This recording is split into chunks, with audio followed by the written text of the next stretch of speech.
आपण राज्यात सध्या पाहत आहे की जाती जातीमध्ये आरक्षण मिळण्यासाठी चळवळ सुरू आहे, परंतु आमच्या शेतकऱ्यांची शासनाकडे एकच मागणी आहे की आम्हाला जातीच्या आरक्षणाचं काही देणं घेणं नाही।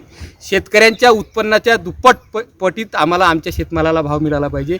जसं की कापसाला आम्हाला जवळपास आज 7 ते 8 हजार रुपये उत्पादन खर्च आहे आणि मिळते फक्त 6 आणि 6.5 हजार रुपये।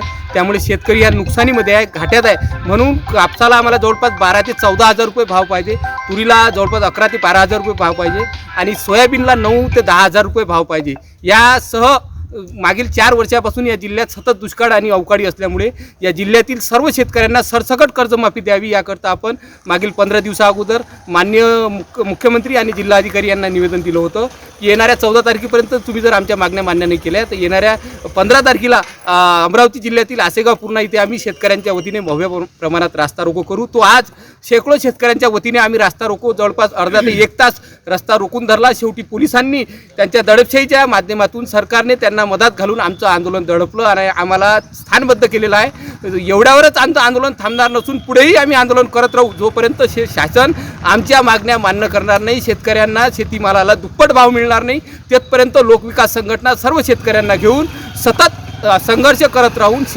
शासन विरोधी हे जे शेतकरी विरोधी सरकार आहे त्याच्या विरोधात आम्ही आमचा आक्रमकपणा कायम राहू। सरकारने जरी आमचा आवाज दाबण्याचा प्रयत्न केला असला तरी आवाज दाबणार नाही। सर्व शेतकऱ्यांना जागरूक करून शेतकऱ्याच्या विरोधात वेळोवेळी आंदोलन करून आमचा न्याय मिळणार नाही तोपर्यंत आम्ही आंदोलन करू। ठळक घडामोडींसाठी देशोन्नती न्यूज चॅनलला सबस्क्राइब करा आणि बेल आयकॉन प्रेस करा।